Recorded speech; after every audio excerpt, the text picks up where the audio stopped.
حضرت ابو الحسن خرقانی رحمۃ اللہ علیہ وہ شیر پر سوار ہو کے آیا کرتے تھے، شیر پر سوار ہو کے آتے تھے۔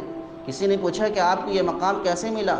تو فرماتے کہ میری بیوی جو ہے یہ تیز مزاج ہے، اور اس کی تیز مزاجی کو میں برداشت کر لیتا ہوں، جس بنا پر اللہ نے مجھے یہ مقام عطا کیا ہے۔ حضرت مظہر جان جانا رحمۃ اللہ علیہ، ان کے بارے میں شاہ عبدالعزیز محدث دہلوی لکھتے ہیں کہ اللہ نے مجھے کشف کا ایسا مقام عطا کیا ہے، میں پوری دنیا کو اپنی ہتھیلی میں ایسے دیکھتا ہوں جیسے چھوٹا سا دانہ ہے، پوری دنیا کو ہتھیلی میں دیکھتا ہوں، اور میں کہتا ہوں کہ آپ پوری دنیا میں مرزا مظہر جان جانا سے دوسرا بزرگ کوئی نہیں ہے، وہ اتنے بڑے بزرگ ہیں، ان کو یہ ولایت، یہ مقام کیسے حاصل ہوئی؟ تو فرماتے ہیں کہ میری بیوی جو ہے یہ تیز زبان ہے، اس تیز زبانی کو برداشت کرتا ہوں تو اللہ مجھے یہ مقام اور مرتبہ عطا کیا ہے۔ ذرا ہم سوچیں، ہم بیوی کی تیز زبانی کو برداشت نہیں کریں گے، وہ کچھ بولے گی تو ہم کچھ بولیں گے، لڑائی جھگڑے ہو جائے گی۔ اللہ کے نبی نے فرمایا یغلبن کریما ویغلبہن لئیما، کہ بیوی ایسی ہے جو کریم ہوتا ہے، بزرگ ہوتا ہے، اللہ والا ہوتا ہے، اس پر غالب آ جاتی ہیں۔ اللہ کے نبی نے فرمایا بیویاں ایسی ہوتی ہیں جو کریم پر غالب آ جاتی ہیں، وَيَغْلِبُهُنَّ لَئِيمًا، اور جو لئیم ہوتے ہیں، کمینے ہوتے ہیں، وہ بیویوں پر غالب آ جاتے ہیں، بیویوں پر غالب آ جاتے ہیں۔ تو اللہ کے نبی نے آگے فرمایا فَأُحِبُّ أَنْ أَكُونَ كَرِيمًا مَغْلُوبًا، میں یہ چاہتا ہوں کہ میں کریم بنوں اور بیوی سے مغلوب ہو کے رہوں، دب کر رہوں۔ لیکن آج ہم کیا کرتے ہیں؟ نیجے ڈرے، اس نیجے دھمکی سے، جا بھاگ جا، میں تجھے رکھوں گا نہیں، تیرا اتنا مجال کھانے پینے دے تو تے میرے اوپر منہ چڑھاتی ہے، یہ غلط بات ہے۔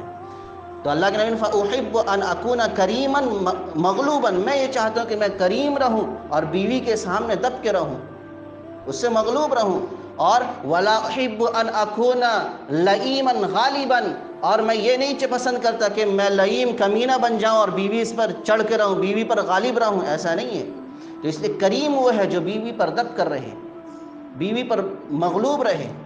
زندگی گزرے گی تب جب دو پہیے جو ہیں ٹھیک رہیں گے، دونوں اگر طیش میں رہیں تو زندگی گزر نہیں سکتی۔ کبھی شوہر غصہ ہوا تو بیوی سہم جائے، بیوی دب جائے، اگر کبھی بیوی غصہ ہوئی، بیوی ناراض ہوئی تو شوہر کو کیا کرنا چاہیے؟ دب جانا چاہیے، سہم جانا چاہیے، اس سے زندگی آرام سے گزرے گی۔ ایسا نہیں جب بیوی بھڑک اٹھی ہے تو شوہر بھی ادھر سے بھڑک اٹھے، پھر تو میں ہوگی تو معاملہ پھر طلاق تک پہنچ جائے گا، یہ غلط ہے، ایسا نہیں کرنا چاہیے۔ جبکہ اللہ کے نبی نے بالکل زندگی گزارنے کے طور و طریقے بتا دیے کہ بیوی کے ساتھ زندگی کیسے گزاریں۔ اور ہم ہے کہ ہم شریعت پڑھتے نہیں ہیں، دین پڑھتے نہیں ہیں، دینداروں سے ہمارا تعلق نہیں ہے، اللہ والوں سے تعلق نہیں ہے، لہٰذا ہمیں شریعت پر عمل کرنا مشکل ہو جاتے ہیں۔ ہم بیوی کو ایسے سمجھ لیتے ہیں جیسے بیوی ہمارے گھر کی غلام ہے، یہ غلط ہے بالکل۔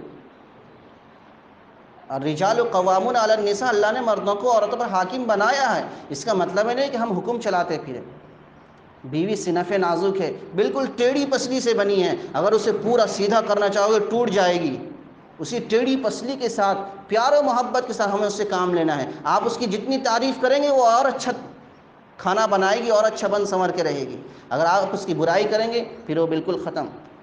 تو اسی لیے ہمیں چاہیے کہ ہم اپنی زندگی کو شریعت کے احکام پر چلائیں، اپنی زندگی کو شریعت پر لے کر جائیں۔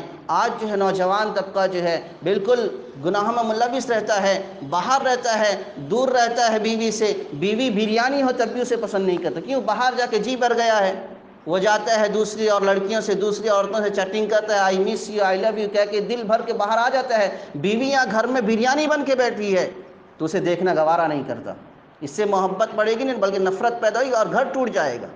اس لیے جہاں تک ہو سکے بیوی ہے وہاں بیوی کے ساتھ دل جوئی کریں، دل لگی کریں، غیر لڑکی غیر عورت کے ساتھ دل جوئی کریں گے، جب وہاں دل بھر جائے گا تو پھر بریانی کھانے کو دل ہوگا ہی نہیں، پھر گھر میں آئیں گے، پھر تو میں لڑائی جھگڑے فتنے ہوں گے، پھر گھر ٹوٹ جائے گا۔ اس لیے جہاں تک ہو سکے اپنے آپ کو گناہوں سے بچائیں، دوسروں کے حقوق کو ادا کریں، اپنے بیوی کے، اپنے ماں کے، اپنے بھائی کے، ہر ایک کے حقوق کو ادا کریں، ورنہ کل اللہ کے سامنے جواب